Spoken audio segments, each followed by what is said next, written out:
வணக்கம், இது அரண்சை. நான் தேவா பாஸ்கர். நீங்கள் பார்த்துக் கொண்டிருப்பது டீப் டைவ் பாட்காஸ்ட். இன்னைக்கு எபிசோட்ல யாரை பார்க்க இருக்கோம் அப்படின்னா, காங்கிரஸ் கட்சியினுடைய மூத்த தலைவர், முன்னாள் சட்டமன்ற உறுப்பினர், முன்னாள் நாடாளுமன்ற உறுப்பினர், தமிழ்நாடு சிறுபான்மை நல ஆணையத்தினுடைய முன்னாள் தலைவர் திரு பீட்டர் அல்போன்சோ. வணக்கம். வணக்கம். காங்கிரஸ் திமுக நடந்துட்டு இருக்கக்கூடிய பிரச்சனைகளை நீங்களும் கவனிச்சிருப்பீங்க. சண்டையா, உரசலா, மோதலா? ஏன்னா ஒரு பக்கம் எல்லாம் நடந்துட்டே இருக்கு, இன்னொரு பக்கம் செல்வப்பெருந்தகை போய் பொங்கல் அப்போ சிஎம் பாக்குறாரு. அப்புறம் நேற்று சமீபத்துல தளபதி அவர் பேசிய கருத்து, இன்னைக்கு அவங்க மேல நீங்க ஆக்ஷன் எடுக்கணும்னு சொல்லி செல்வப்பெருந்தகை ஒரு அறிக்கையும் விட்டுருக்காரு. என்ன நடந்துட்டு இருக்குது திமுக காங்கிரஸ் கூட்டணியில? ஒரு மூத்த தலைவராக நீங்கள் இந்த போக்கை எப்படி பார்க்கிறீர்கள்? தேர்தல் சமயங்கள்ல கூட்டணி கட்சிகளுக்குள்ள இதை போன்ற சின்ன சின்ன கருத்து பரிமாற்றங்கள், உரசல்கள், ஒரு ஃபயர் ஒர்க்ஸ், இதெல்லாம் ஒன்றும் புதிதல்ல. கடந்த காலங்களிலும் இது நடந்திருக்கிறது. இது நடந்த பிறகும் கூட்டணி தொடர்ந்து இருக்கிறது. தேர்தலில் போட்டிக்கிட்டு இருக்கிறோம், வெற்றி பெற்றிருக்கிறோம். ஆகவே இது ஒவ்வொரு காலகட்டத்திலும் சில நேரங்களில் கொஞ்சம் அதிகமாக போகுது, அவ்வளவுதான். ஆனால் என்னை பொறுத்த வரைக்கும் நான் எல்லோருக்கும் சொல்லக்கூடிய ஒரு வார்த்தை உண்டு. அரசியலில் ஒரு நிரந்தரம் நண்பரும் கிடையாது, நிரந்தர எதிரியும் கிடையாது. திராவிட முன்னேற்ற கழகத்தோடு கூட்டணி வைத்திருக்கிறோம். அவர்களால் நிறைய அரசியல் ரீதியாக நாங்களும் பயன்பெற்றிருக்கிறோம், அவர்களும் பயன்பெற்றிருக்கிறார்கள். அண்ணா திராவிட முன்னேற்ற கழகத்தோடு கூட்டணி வைத்திருக்கிறோம். அவர்களும் எங்களால் பயன்பெற்றிருக்கிறார்கள், நாங்களும் அவர்களால் பயன்பெற்றிருக்கிறோம். 2 பேருடன் கூட்டணி இல்லாமல் தனித்தும் நின்றிருக்கிறோம். இது எல்லா காலங்களிலும் இது நடக்கக்கூடியது. ஆனால் ஒரு வார்த்தைகளை பேசுகின்ற போது ரொம்ப அளந்து பேசணும். தனிப்பட்ட முறையில காயப்படுத்துவதையோ, தனிப்பட்ட முறையில ஒரு கட்சியை கொச்சைப்படுத்துவதோ, நாம் ஒன்றாக இருந்த காலங்களிலே எவ்வளவு மகிழ்ச்சியாக, சந்தோஷமாக, மரியாதையாக இருந்தோமோ அதையெல்லாம் மறந்து விட்டு இப்போ டிடிவி தினகரன் பேசினார் பாருங்க, எடப்பாடி பழனிசாமியா என்னெல்லாம் பேசினார். அவர் பேசிய வார்த்தைகளை இப்ப நான் கேட்கும் போதே எனக்கே கஷ்டமா இருந்தா, அப்போ எடப்பாடி பழனிசாமி அவர்களுக்கு எவ்வளவு கஷ்டமா இருந்திருக்கும். அந்த வார்த்தைகள் எல்லாம் அவர் போட்டுத்தானே பார்ப்பாரு. இன்னைக்கு ஏன்னா இந்த காலத்துல ஒரு கேமரா முன்னால நான் பேசிட்டேன்னு சொன்னா அது உலகத்துக்கே பேசின மாதிரி. It is not inside your room or it is not to one man to whom I am speaking. Once I am sitting before a camera, I am sitting before the whole world. So உலகம் முழுவதும் பேசிய அவ்வளவு கருத்துக்களையும் குப்பைகளையும் தான் நம்ம திரும்ப திரும்ப பெற்றுக்கொண்டு நம்முடைய நம்பகத்தன்மையே போய்விடுகிறது. அதனால அரசியல்ல எல்லா கட்சிகளுக்குமே நான் சொல்றேன், இதை போன்ற சமயங்களிலே அதை போன்ற வார்த்தைகள், தடித்த வார்த்தைகள், மனதை காயப்படுத்துகின்ற சொற்கள், ஒரு பிறருடைய சுயமரியாதையை குறைக்கின்ற சொற்கள், ஒரு கட்சியினுடைய சுயமரியாதை குறைக்கின்ற சொற்கள் எல்லாம் எல்லாருமே தவிர்க்க வேண்டும். இப்ப நாளைக்கு தேர்தல் இதெல்லாம் மறைந்த பிறகு தேர்தல் கூட்டணி தொடரும், திரும்ப களத்துக்கு போகணும், சேர்ந்து வேலை செய்யணும். அப்பொழுது இந்த கெமிஸ்ட்ரி நல்லா வேலை செய்யணும்ல. ஏன்னா கூட்டணி பேச்சுவார்த்தையோடு தேர்தல் முடிந்து விடுவதல்ல. கூட்டணி பேச்சுவார்த்தை தொடக்கம் தான். தேர்தல் வெற்றிகரமாக நடக்கணும்னா 2 கட்சிகளுக்குள்ள பரஸ்பர மரியாதை, புரிதல், 2 பேருக்குள்ள இணக்கமான செயல்பாடு, இதெல்லாம் மிக மிக முக்கியம். ஆகவே நாம் இப்பொழுது செய்துகின்ற வார்த்தை பிரயோகங்கள், கருத்து பரிமாற்றங்கள், சொல்லாடல்கள், இவைகள் அந்த தேர்தலினுடைய செயல்பாடுகளை பாதித்து விடக்கூடாது என்பதில் தான் என்னை போன்றவர்கள் கவனமாக இருக்கிறோம். யாருடைய கூட்டணி யாருடைய கூட்டணி இல்லைங்கிறது 2 கட்சியிலையும் 2 தலைமை தான் முடிவு செய்து. இப்ப நான் நினைத்தால் நான் திராவிட முன்னேற்ற கழகத்தோட கூட்டணி உண்டு இல்லைன்னு நான் முடிவு செய்ய முடியாது. ஏன் எங்கள் தலைவர் செல்வப்பெருந்தகை கூட முடிவு செய்ய முடியாது. காங்கிரஸ் கட்சியை பொறுத்தவரை அகில இந்திய காங்கிரஸ் கட்சிக்கு மட்டுமே அந்த அதிகாரம் இருக்கிறது, யாரோட கூட்டணின்னு. ஆகவே அது மல்லிகார்ஜுன் கார்கே அவர்களும் எங்கள் தலைவர் ராகுல் காந்தி அவர்களும் முடிவு செய்ய வேண்டும். இங்க திராவிட முன்னேற்ற கழகத்தினுடைய தலைவர், நம்முடைய முதலமைச்சர் தளபதி ஸ்டாலின் அவர்கள் மட்டும்தான் இதை முடிவு செய்ய முடியும். அங்க இருக்கிற 2ஆம் கட்ட தலைவர்களோ, 3ஆம் கட்ட தலைவர்களோ, அமைச்சர்களோ, மூத்த அமைச்சர்களோ யாரும் வேணா பேசிக்கலாம். அதனால முடிவு செய்யக்கூடிய இடத்துல அவர்கள் பேசி கொண்டிருக்கிறார்கள். ஏற்கனவே ஒரு முறை பேசிட்டு போயிருக்கிறாங்க. அந்த பேச்சுவார்த்தை அவங்க அனுப்பிச்சுதான் வந்திருக்கிறாங்க. அகில இந்திய காங்கிரஸ் கட்சி அனுப்பாமல் ஒரு கமிட்டி கான்ஸ்டியூட் பண்ணப்படலை. அந்த கமிட்டியை கான்ஸ்டியூட் பண்ணதே போய் திராவிட முன்னேற்ற கழகத்திட்ட பேசுங்கன்னு தான் சொல்லியிருக்காங்க. பேச்சுவார்த்தை நடந்து கொண்டிருக்கிறது. ஆகவே இந்த நேரத்துல அதை பற்றி அதிகமாக பேசுவது தேவையற்றது என்று என்னுடைய கருத்து. ஆனா நீங்க பொதுவா சொல்றீங்களா சார், ஆரோக்கியமா இல்ல அப்படின்றது உங்க கருத்து. ஃபயர் ஒர்க்ஸ் சொன்னீங்க ஸ்டார்டிங்ல சொல்லும்போது, எலெக்ஷன் டைம்ல அது சீட்டு கேட்கறதுல இருக்கலாம். ஆனா இந்த கட்சி எப்படிப்பட்ட கட்சின்னு பேசுறதுல இருந்து ஒரு ஆரோக்கியமற்ற சூழலுக்கு போயிருச்சு. அப்படிதான் இன்னைக்கு போயிட்டு இருக்கு. அதுல முதல் கல்லை வீசியது யாருன்றதுதானே இங்க பிரச்சனை. அது யாரும் இல்ல. அதாவது சேலையில முள்ளுல சேலை போட்டதோ சேலையில முள்ளு போட்டதோ கிளிய போறது சேலை தான். திமுக காரங்களை பொறுத்த வரைக்கும் நாங்க அமைதியா தாங்க இருந்தோம், நாங்க எதுவுமே பண்ணல, திடீர்னு ஒரு பிரச்சனை ஆரம்பிக்கப்பட்டுச்சு, அவங்க கேக்குறாங்க, அப்போ திரும்ப நாங்க ரியாக்ட் பண்றோம்ன்றது. நான் என்ன சொல்றேன், இந்த காங்கிரஸ் கட்சியில வந்து பொறுப்பில் இருக்கின்றவர்களை பற்றி தான் நம்ம வந்து கவலைப்பட முடியும். காங்கிரஸ் என்று சொல்லிக்கொண்டு பல்வேறு நபர்கள் இருக்கிறார். அவர் எல்லோரும் பேசுகிற வார்த்தைகளை வைத்துக்கொண்டு நம்ம வந்து அதை வந்து ஒரு இதுதான் காங்கிரஸ் கட்சியினுடைய செயல்பாடுன்னு சொல்லக்கூடாது. காங்கிரஸ் கட்சியினுடைய தலைவராக இருக்கக்கூடியவர்கள், காங்கிரஸ் கட்சியினுடைய மிகப்பெரிய உயர்மட்ட குழுவிலே பொறுப்பில் இருக்கக்கூடியவர்கள் ஏதாவது பேசினா அதை பற்றி நம்ம பதில் சொல்லணும், அதை பற்றி நாம் கருத்தில் கொள்ள வேண்டும். அவர்கள் எல்லோருமே வந்து எப்படின்னு கேட்டீங்கன்னா, கூட்டணி வேண்டாம் என்று இவர்கள் இது வரைக்கும் யாருமே நான் பேசினதாக எனக்கு தெரியல. எனக்கு அதிக இடம் வேணும், எங்களுக்கு ஆட்சியில பங்கு வேணும், இத மாதிரி குரல்கள் தான் வந்திருக்கிறது. அந்த கோரிக்கை தான் பிரச்சனைக்கு அடிப்படைன்னு கூட வச்சுக்கலாம். ஆட்சியில் பங்கு அப்படின்றது அது வந்து அது நியாயமானதான். அது எப்படிங்க, அது வந்து நீங்க கோரிக்கை எழுப்புவதே தவறுன்னு ஒரு நாளும் சொல்ல முடியாது. கோரிக்கையை வந்து எழுப்புவதே வந்து என்னுடைய பாயிண்ட் ஆஃப் வியூ, நான் வந்து கோரிக்கை சொல்றேன், என்னுடைய பார்வையில இது என் நியாயமான கோரிக்கை. நீங்க ஆனா கொடுக்குற இடத்துல இருக்கிறீங்க, அது உங்களுக்கு வந்து இவங்க தகுதிக்கு மேல கேட்கறாங்கன்னு நீங்க நினைக்கலாம். ஆனால் நீ கோரிக்கையை நீ எழுப்பக்கூடாது, கோரிக்கை எழுப்புவதே தவறு அப்படின்னு யாருமே வந்து சொல்ல வேண்டாம். ஆனால் அதற்கும் அந்த கோரிக்கையை எழுப்புவதற்கும் சில பிளாட்ஃபார்ம்ஸ் இருக்கு, முறைகள் இருக்கிறது. சில விஷயங்களை வந்து நம்ம வந்து எத்தனை இடங்கள் வேண்டும், அல்லது வந்து அதிகாரத்துல எத்தனை பங்கீடு தருவீங்களா, இதைப்பெல்லாம் வந்து ஊடகத்தின் மூலமா வாதிக்கணுங்கிற அவசியமே இல்லை. ஊடகத்தின் மூலமாக கோரிக்கை வைக்க வேண்டுங்கிற அவசியம் இல்லை. தனிப்பட்ட முறையில நாம ஒரு குழுவை நியமித்திருக்கிறோம், அவர்கள் போய் அந்த கோரிக்கைகளை வலுவாக வைப்பார்கள். அது வந்து அப்படின்னா ரெண்டு பேருக்குமே வந்து ஒரு நெருடல் இல்லாமல் போயிடும். ஆகவே அதை போன்ற வழிமுறைகளைத்தான் பின்பற்ற வேண்டும் என்பதுதான் என்னுடைய. நீங்க ஒரு 50-60 ஆண்டு காலமாக அரசியல பார்த்துட்டு இருப்பீங்க. இந்த ஆட்சியில் பங்கு, அதிகாரத்தில் பங்கு அப்படின்றது இருந்திருக்கா இந்த 50 ஆண்டு கால திராவிட ஆட்சிகள்ல? அப்படி அதிகாரத்துல பங்கு கொடுத்திருக்காங்களா? அப்படி ஒரு நடைமுறை இருந்திருக்கா? எனக்கு தெரியல, தெரிஞ்சுக்கிறதுக்காக கேட்கிறேன். இருந்திருக்கா? அதை போல வந்து அவசியம் வந்தது வந்து நாங்க சட்டமன்றத்துல இருக்கின்ற போது 2006-11 தான் வந்துச்சு. 2006-11 வந்து உங்களுக்கு வந்து திமுக ஆட்சியில மைனாரிட்டி கவர்மெண்ட் நாங்க வந்து இருந்தோம். பாமக அதிகம் இருந்தாங்க, பாமகவும் கொஞ்சம் இருந்தாங்க. அந்த காலத்துல வந்து சிறுபான்மை அரசு ஆகவே வந்து கலைஞருடைய அரசு வந்து வெற்றிகரமாக நடந்தது. அதுல வந்து அன்றைக்கு காங்கிரஸ் வந்து எங்களுக்கு வலுவா எங்களுக்கு ஆட்சியில் இடம் வேணும், எங்களுக்கு கொடுத்தே ஆக வேண்டும் என்று கேட்டிருந்தால் கலைஞர் கொடுக்க தயாரா தான் இருந்தார். சென்ட்ரலையும் காங்கிரஸ் தான் இருக்காங்க. அவன் சென்ட்ரலையும் காங்கிரஸா இருந்தது. கலைஞர் கொடுக்க தயாரா தான் இருந்தார். ஏன்னா என்னையும் மறைந்து போன திரு சுதர்சனம் அவர்களையும் தான் கூப்பிட்டு சொன்னாரு. ஏன்னா அன்னைக்கு இதே மாதிரி பேச்சுவார்த்தைகள் தான். அன்னைக்கு நம்ம நண்பர் மறைந்து போன என்னாரும் என் நண்பர் ஈவிகே செலங்கோவன் அவர்கள் இருந்தார். அவர் ஒரு இடத்துல பேசும்போது உணர்ச்சி வசப்பட்டு பேசிட்டார். இந்த பேச்சை கேட்டோடனே கலைஞருக்கு ரொம்ப வருத்தம் வந்து காலையில அசம்பிளிக்கு போனோடனே எங்க 2 பேரையும் கூப்பிட விட்டாரு. நாங்க போனோம். என்னப்பா, நானா உங்களை பதவி பிரமாணம் செஞ்சு வைக்க முடியும்? நான் உங்களை வந்து இனியெல்லாம் மந்திரி நான் சொல்லிட முடியுமா? அப்போ ஆர்காட்டார் கூட இருக்கிறார். அப்போ ஆர்காட்டார் சொன்னாரு, நீங்க போய் லிஸ்ட் வாங்கிட்டு வாங்கப்பா, 7 ரூம் ரெடியா இருக்கு, 7 ரூம், நீங்க யார் யார் மந்திரின்னு லிஸ்ட் வாங்கிட்டு வாங்க. 7 அமைச்சர், ஆமா, யார் யார் லிஸ்ட்னு 7 பேருக்கு வாங்கிட்டு வாங்க, உடனே நாங்க வந்து சுவரிங் பண்ணிடுறோம் அப்படின்னு சொன்னார். நாங்க இதோட கண்ணே பண்ணோம். நானும் சொன்ன உடனே மறுநாள் இதை உடனே ஹைகமாண்டுக்கு வந்து கண்ணே பண்ணோம். அப்புறம் அங்கிருந்து நாங்கள் ஒன்றும் ரெஸ்பான்ஸ் இல்லை. அதுக்கப்புறம் அதை பரிசீல் பண்ணாலும் நாங்கள் விட்டுட்டோம். காங்கிரஸ் மேலிடத்திற்கு வந்து அது மேல தகவல் சொல்லியாச்சு. அதுக்கு பிறகு முடிவெடுக்க வேண்டியது அவங்க இஷ்டம். ஒன்றுட்டோம்.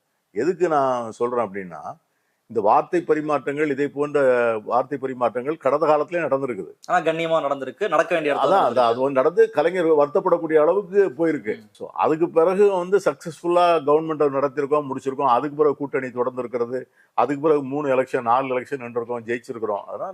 அதனால ஒவ்வொரு எலெக்ஷனும் இது முடிவல்ல. அதான் சார், நீங்க சொல்லும் பொழுது இப்ப காங்கிரஸ் டெல்லியில இருக்காங்க, நீங்க வலுவா இருக்கீங்க, அந்த சமயத்துல திமுக மைனாரிட்டி கவர்மெண்டா இருக்கு. அப்ப நீங்க டிமாண்ட் பண்றது ஒரு நியாயமான கோரிக்கை அப்படின்றத வச்சுக்கலாம்.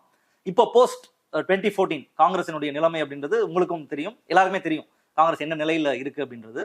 இப்போ இந்த ஆட்சியில் பங்கு, அதிகாரத்தில் பங்குன்ற இந்த முழக்கம் முதல்ல வச்சது வந்து விஜய் தான் வச்சார் அவருடைய கட்சியினுடைய மாநாட்டுல. ஒருவேளை விஜய் அரசியலுக்கு வராமல் இருந்தால் இதெல்லாம் நடந்திருக்காதோன்னு எனக்கு தோணுது. உங்களுடைய கருத்து? அப்படி இல்லை. இப்போ வந்து அதுக்கான சூழலே இல்ல, ஆனா காங்கிரஸ் இதை கேட்கறாங்க அப்படின்னா வந்து இந்த பொலிட்டிக்கல் பராடிகமே மாறி போச்சு தம்பி.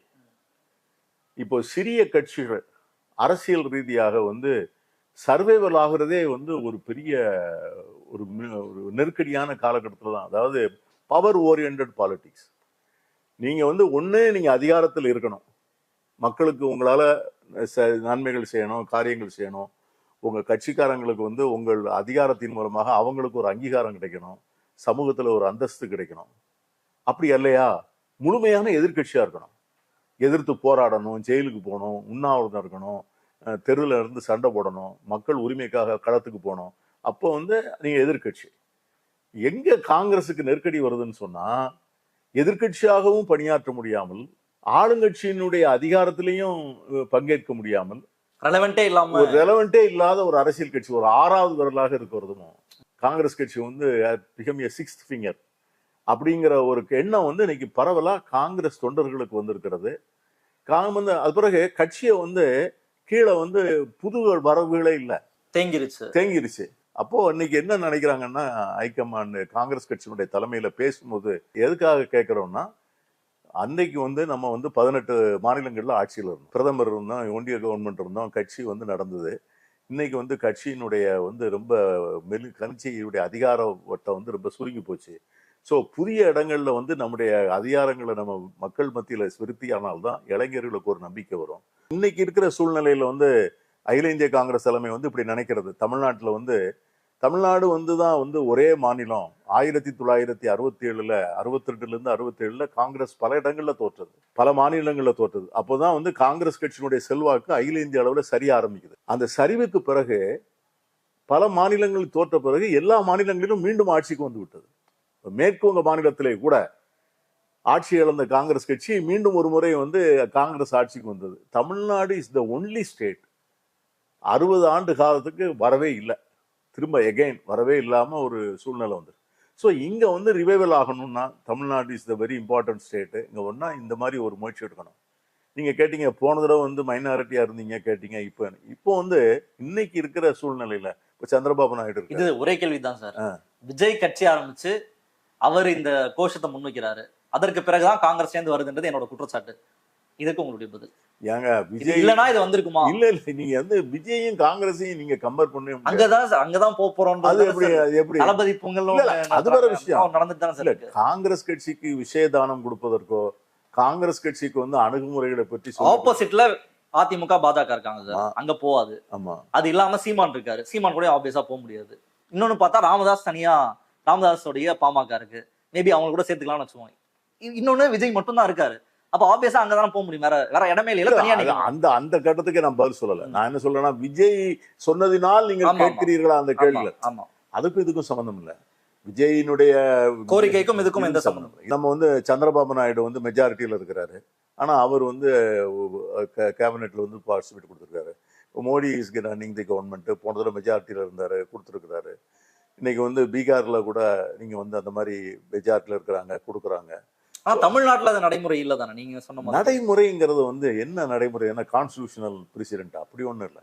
இது வந்து காங்கிரஸ் கட்சியினுடைய எங்களுடைய தகுதிக்கேற்ப எங்களுக்கு எங்க சைஸுக்கு நாங்க வந்து நாளைக்கு உடனே நாங்க ஃபுல் டைம் நாங்க ஆட்சி அமைப்போம்னு சொல்ல முடியாது. நாங்க we can only participate in a coalition government. So அந்த ஆசை வந்து இருக்கிறது, அந்த ஆசை தவறல்ல, அந்த ஆசை இருப்பது நியாயம், இயற்கை. அது வந்து நடைமுறையில சாத்தியமா, அதை வந்து திராவிட முன்னேற்ற கழகம் ஏற்றுக்கொள்ளுமா, அதெல்லாம் அடுத்த கட்டம். இந்த முயற்சியை நாங்கள் மேற்கொள்வதற்கு வந்து யாரும் தடை சொல்ல முடியாது.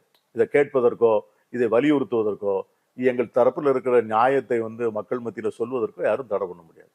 அதற்கு அடுத்த கட்டம் அதை கொடுக்குதுன்னு அவங்க முடிவு பண்றதும், அதை வாங்குறதோ ஏற்றுக்கொள்வதுன்னு அகில இந்திய காங்கிரஸ் முடிவு பண்றதும் அது அவங்களுக்குள்ள அதிகாரம். அதுக்கு பிறகு அதை கடந்து நம்ம தேர்தலுக்கு வந்துடலாம்.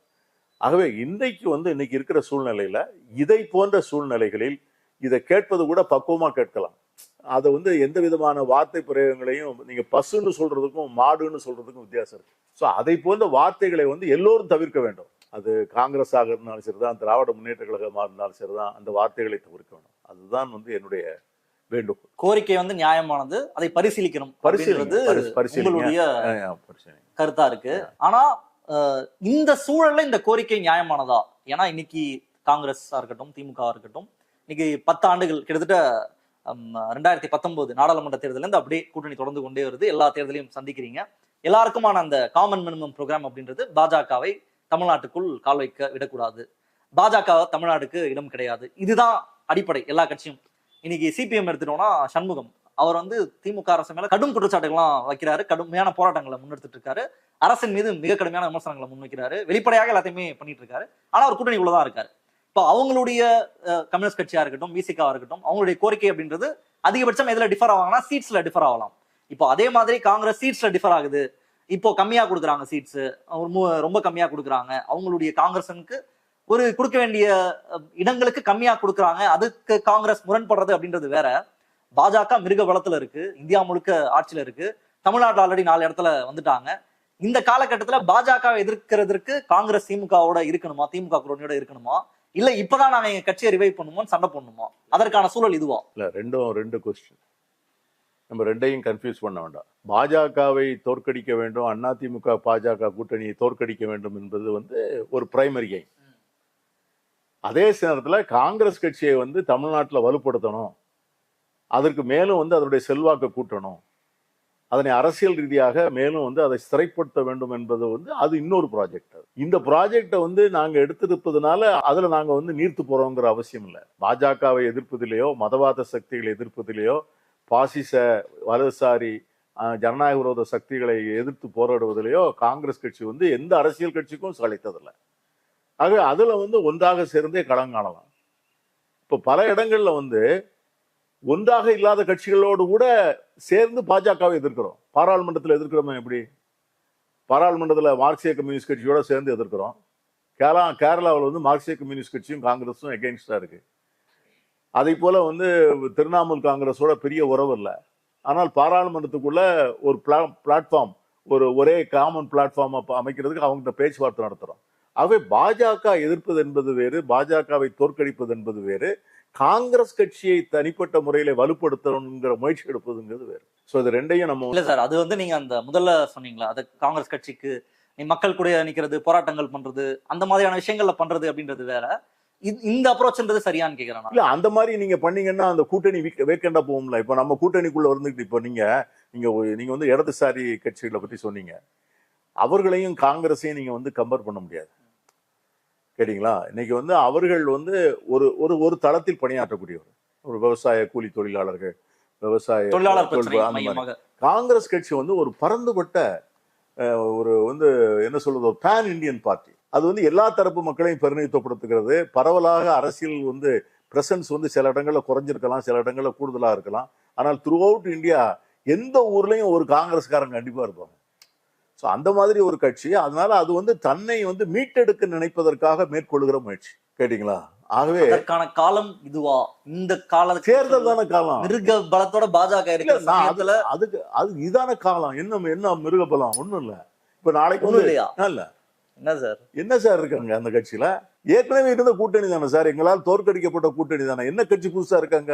அத்வானி வாஜ்பாய் இருந்த பாஜகவும் இப்போ மோடி அமித்ஷா வந்த பிறகு தோற்கடிக்கலையா? நாங்க மோடி அமித்ஷா வந்த பிறகு எத்தனை நாடாளுமன்ற தேர்தலில் தோற்கலையா? அவங்க போன சட்டமன்ற தேர்தலில் தோற்கலையா? அதெல்லாம் வந்து நீங்க அதுக்கும் இதற்கும் சம்பந்தம் இல்லை. நான் இது வந்து உங்களுக்கு நாங்க வந்து கேட்கிறோம், நாளைக்கு வந்து உண்டுன்னு சொல்றோம் முடிக்கிறோம், அல்லது இல்லைன்னு முடிக்கிறோம். இல்ல நம்ம பிறகு பார்த்து 2 தலைவர்களும் கூடி உட்கார்ந்து அதை பற்றி பிறகு பேசலாம்னு முடிச்சிட்டாங்கன்னா களத்துக்கு போகிறோம். அது எந்த வகையில பாதிக்கும்? இல்ல, எல்லா மாநிலங்களையும் ஒரு ஸ்பாயிலர் ஸ்போர்ட்டா காங்கிரஸ் இருக்கு அப்படின்ற குற்றச்சாட்டை வைக்கிறாங்க. இப்போ ரீசெண்டா பிஎம்சியோட எலெக்ஷன் நடந்துச்சு மும்பைல, அந்த உள்ளாட்சி தேர்தல் நடந்தது. அங்க இன்னைக்கு பாஜக அதிகமாக வெற்றி பெறுவதற்கு காங்கிரஸ் அங்க தனியா நின்னது ஒரு காரணம் அப்படின்றது ஒரு குற்றச்சாட்டு வைக்கப்படுது. எல்லா மாநில தேர்தலையும் சொல்றோம். பீகார்ல அவங்க அதிக சீட்ஸ் கேட்கறாங்க, அதனால அங்க ஒரு கன்ஃபியூஷன் வந்துருது.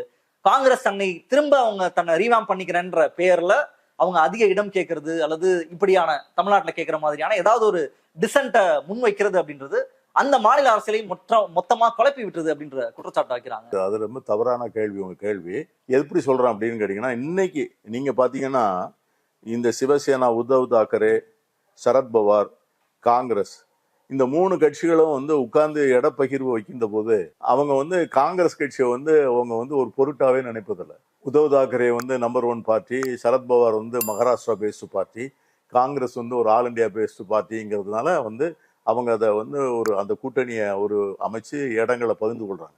ஆனால் இந்த எலெக்ஷன் ப்ரூவ் பண்ணியிருக்கு, உத்தவ் தாக்கரேயை விட சரத்பவாரை விட மிக அதிகமான இடங்கள்ல ஜெயிச்சு 5 கார்பரேஷன்களை கைப்பற்றிருக்கிறது காங்கிரஸ் கட்சி தான் கைப்பற்றிருக்கு.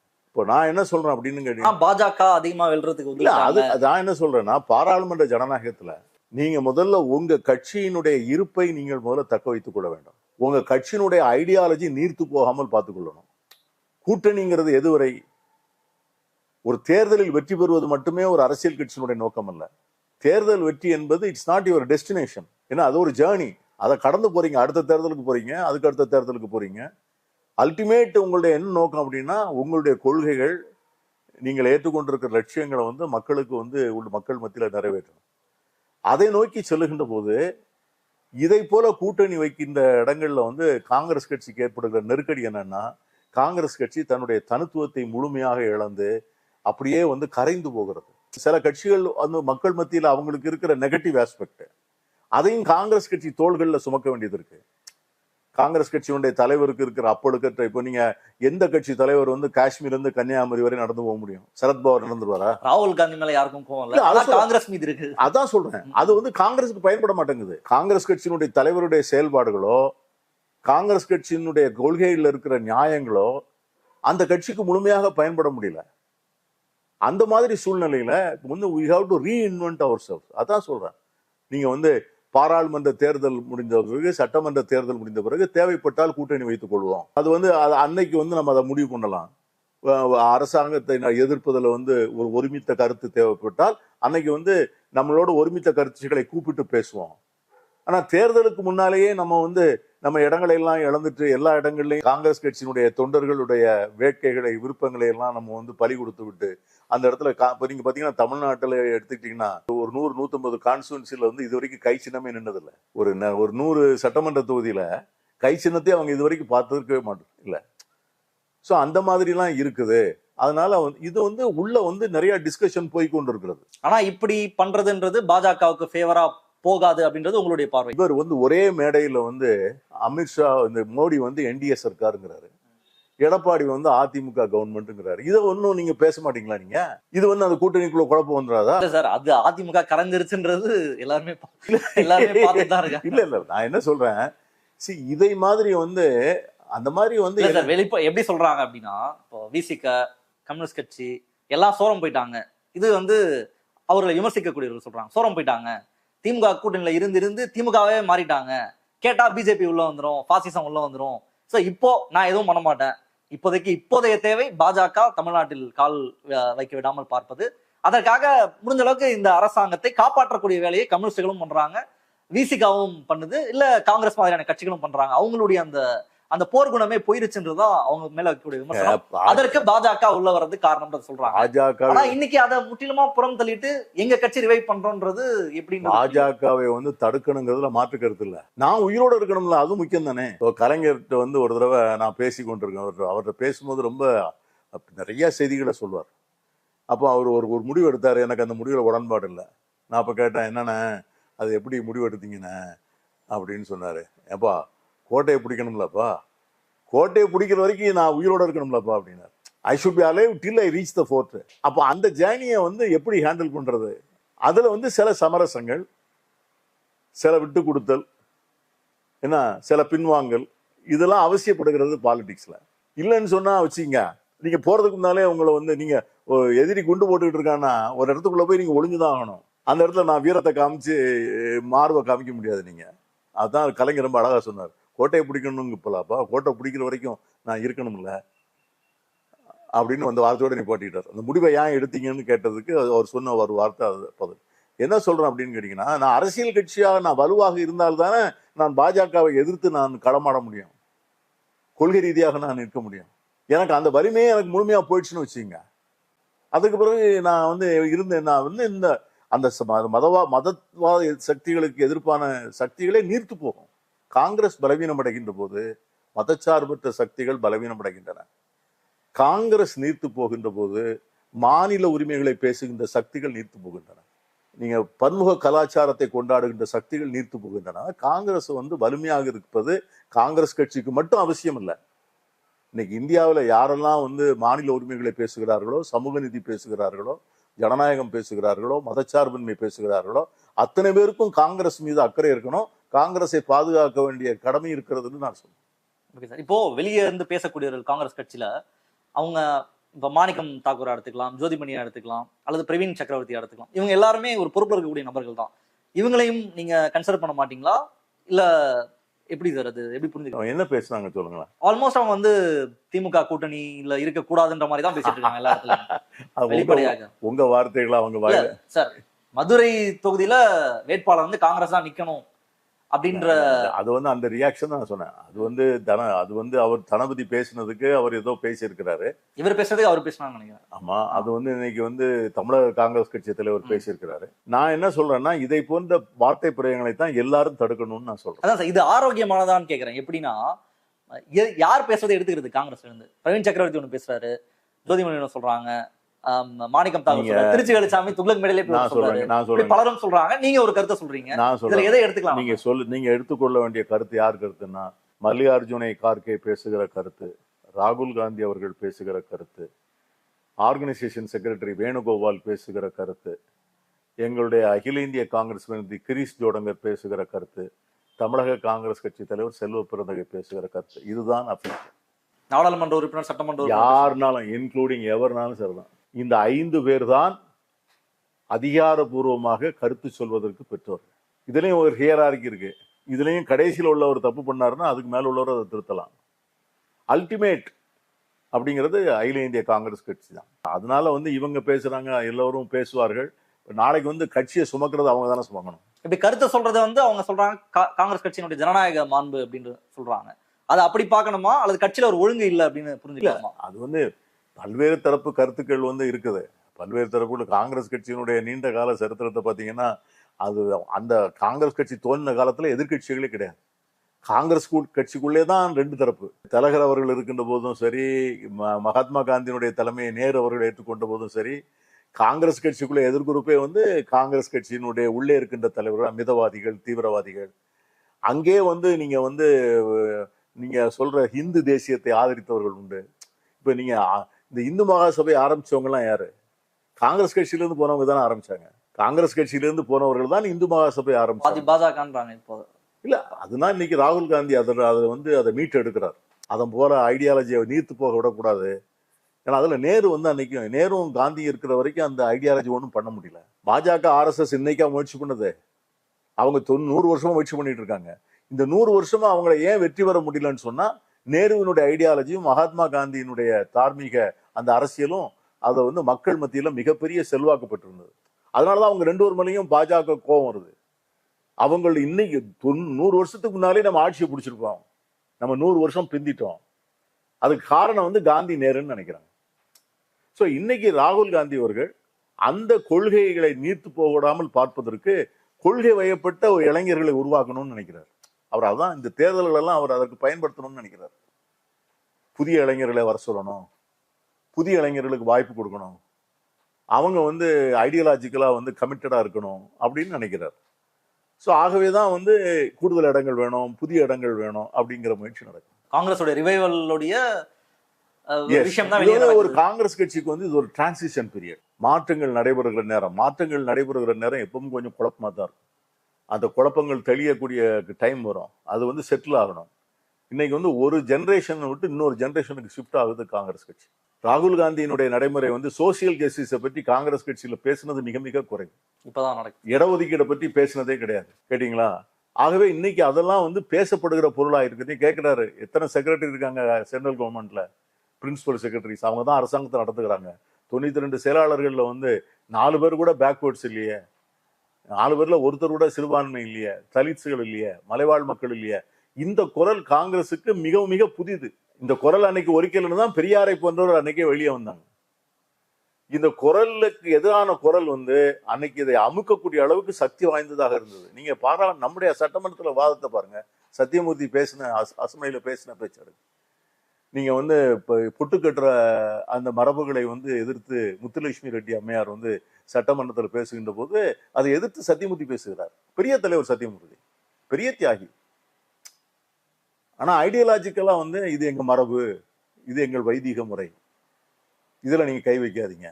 குழந்தை திருமணத்தை வந்து வெள்ளை ஏகாதிபத்தியம் வந்து தடுத்து சட்டம் போடுகின்ற போது பாலகங்காதர திலகர் வந்து பெரிய போராட்டம் நடத்துகிறார். அதை நீ கை வைக்க கூடாது, நீ 5 வயசுல திருமணம், 6 வயசுல திருமணம், 1 வயசுல திருமணம், விதவை ஆகிறது. இதை எதிர்த்து போராட்டம் நடத்தி திருமண வயதை கூட்ட வேண்டும் என்கிற அது வருந்தும், பாலிய விவாதங்களை தடுக்க வேண்டும் என்கிற சட்டம் நிறைவேற்றுகின்ற போதும் அதை பாலகங்காதர திலகர் எதிர்க்கிறார். சோ காங்கிரஸ் கட்சியில இப்படி முரண்பட்டவர்கள் இருந்திருக்காங்க. ஹிந்துஸ்தானி பேச தெரியாதவர்கள் இந்தியாவை விட்டு வெளியே போக வேண்டும் என்று பேசியிருக்கிறார் கான்ஸ்டிடியூண்ட் அசம்பிளியில் ஒரு காங்கிரஸ் உறுப்பினர். ஆனா நேருவும் மகாத்மா காந்தியும் இவர்களையெல்லாம் உள்ளடக்கி இவர்களையெல்லாம் சேர்த்து கொண்டு இவர்கள் எல்லாரையும் ஒற்றுமைப்படுத்தி ஒருங்கிணைத்து நம்முடைய அரசியல் சாசன சட்டத்தை ஒத்துக்க வைத்ததுதான் அவங்களுடைய வெற்றி. அவங்க எல்லாரும் ஒத்துக்கிட்டு ஒரே ஏகமனதாக ஏற்பட்ட டாக்குமெண்ட் தானே. ஆகவே நாம் காங்கிரஸ் கட்சியினுடைய இன்னைக்கு அதுக்கு ஒரு கிரைசிஸ் இருக்கு. டிரான்சிஷன் பீரியட்ல இருக்காங்கன்றத சொல்றீங்க. இப்ப காங்கிரஸ் கட்சியில இருந்து விஜயோடைய கூட்டணிக்கு போகணும் அப்படின்ற ஆசையும் பலரும் வெளிப்படுத்திருக்கிறத பார்க்க முடியுது. அதை நீங்க எப்படி பாக்குறீங்க? அது ஒரு நியாயமான கோரிக்கையா அல்லது விஜய போறது அப்படின்றது சரியான்றது ஒரு கருத்து. அது ஒரு கருத்து சொல்ல ஒரு சீனியர் லீடரா நீங்க அதுல உங்க ஒப்பீனியன் கேட்கலாம். அதை நான் ஊடகத்துல வாதிக்க முடியாது. அதனுடைய ப்ரோஸ் அண்ட் கான்ஸ்ல ஊடகத்துல மூலம் வாதிக்க முடியாது. அது அதை மாதிரி கருத்துக்கள் சொல்லப்பட்டால் அதுக்கு ஒரு செயற்குழு இருக்கிறது, எங்களுக்கு பொலிட்டிக்கல் அஃபேர்ஸ் கமிட்டி இருக்கிறது, அதுல உட்கார்ந்து வாதித்து முடிவெடுக்கணும். விஜயனுடைய அரசியல் செயல்பாடுகளை எப்படி பாருங்க? டாக் ஆஃப் த டவுனா அவர் தான் இருக்கார். அவருடைய பாலிடிக்ஸ் தான் முக்கியமா இன்னைக்கு எல்லா இடத்துலயும் பேசப்படுது. நீங்களும் பார்த்திருப்பீங்க அவருடைய பெர்ஃபார்மன்ஸ். இவ்வளவு நாள் அவருடைய இளைஞர்கள் மத்தியில ஒரு பெரிய ஈர்ப்பு இருப்பதாக சொல்றாங்க, இளைஞர்கள் இளம் பெண்கள் மத்தியில. ஆனால் ஒரு முழுமையான அரசியல் செயல்பாடு வந்திருக்கிறதான்னா எனக்கு தெரியல. அது இன்னும் தேர்தல் முடிஞ்ச பிறகுதான் அதை பார்க்கணும். அதற்கு எப்படி அவர் எவ்வளவு தூரத்துக்கு ஜனங்களை reach ஆயிருக்கிறார். Too soon to judge அப்படின்னு. Too early to judge. Yes. சிறுபான்மை மக்களினுடைய வாக்குகளை விஜய் குறிவைக்கிறார், அவர் அதுக்கு பயன்படுவார் அப்படின்னு நிறைய பேர் சொல்றாங்க. அது ஒரு மேஜர் டிரான்சிஷனை பண்ணுவாரு. மதச்சார்பற்ற முற்போக்கு கூட்டணியில இருந்து சிறுபான்மை வாக்குகளை அங்க கொண்டு போவதற்கு விஜய் உதவுவார் அப்படின்ற கருத்து முன்வைக்கப்படுது. அதற்கான பாசிபிலிட்டி இருக்கா? சிறுபான்மை மக்கள் எப்படியும் பாத்தீங்கன்னா அவங்க டிஃபென்சிவா தான் வாக்கு போடுவாங்க. யார் வேண்டும் அப்படின்னு ஓட்டு போடுறது இல்ல, யார் ஆட்சிக்கு வரணும் அப்படின்னு ஓட்டு போடுறது இல்ல, யார் ஆட்சிக்கு வரக்கூடாதுன்னு பார்த்து தான் போடுவாங்க. ஏன்னா அவங்களுக்கு ஒரு கவர்மெண்ட் ஒரு நடக்கும்போது தாங்கள் பாதுகாப்பா இருக்கணும். அவங்க வேற ஒன்றும் அவங்க they don't want to become the chief minister, they don't want to become the prime minister, they don't want to have a share in power. தாங்கள் நிம்மதியா தங்களுடைய வழிபாடுகள் முறைகள், தங்களுடைய கல்வி நிறுவனங்கள், தங்களுடைய தொண்டு நிறுவனங்கள், தங்களுடைய மத வழிபாட்டு சடங்குகள், தங்களுடைய மத அடையாளங்கள், கலாச்சாரங்கள் இவைகளெல்லாம் பின்பற்றத்தில் இடைஞ்சல் இருக்கக்கூடாது. வேலை வாய்ப்புகள், கல்வி வாய்ப்புகள் மற்றவங்களுக்கு கிடைக்கிறதை போல கிடைக்கணும், அவ்வளவுதான். ஸோ இதற்கு யார் யாரால் நமக்கு அந்த பாதுகாப்பு கிடைக்கும்னு பார்த்து தான் ஓட்டு போடுவாங்க. ஆகவே ஓட்டு போடுகின்ற போது இதை எதிராக இதை சிதைக்கின்றவர்கள் ஆட்சிக்கு விடக்கூடாது. நம்முடைய எக்ஸிஸ்டென்ஷியல் கிரைசிஸ். இப்போ சில மாநிலங்களில் பார்த்தீங்கன்னா ஞாயிற்றுக்கிழமை அன்னைக்கு தேவாலயத்துக்குள்ள போய் உட்கார்ந்தாங்கன்னா ஒரு திடீர்னு ஒரு செக்ஷன் உள்ள ஜெய் ஸ்ரீராம்னு உட்கார்ந்துக்கிறாங்க தேவாலயத்துக்குள்ள. பள்ளிவாசல்கள்ல தொழுகை நடத்த முடியறது இல்ல. கிறிஸ்துமஸ் போது இந்த தாக்கல்கள் இருக்கு. பெண்கள் ஹிஜாப் போட்டு போக முடியல, மதரசாக்களை நடத்த முடியல.